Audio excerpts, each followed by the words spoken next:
So hello guys, welcome back to the new video of Tech Yorker. In this video, I will guide you with how you can split screen in Windows 11.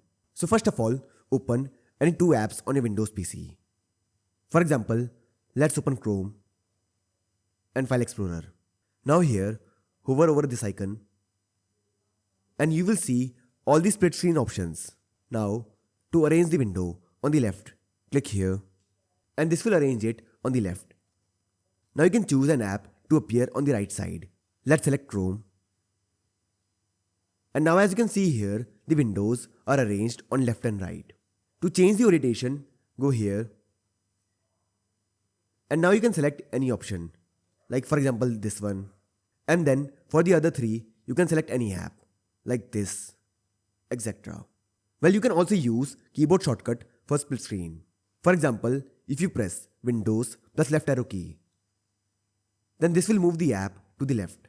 If you press Windows plus right arrow key, then this will move the app to the right.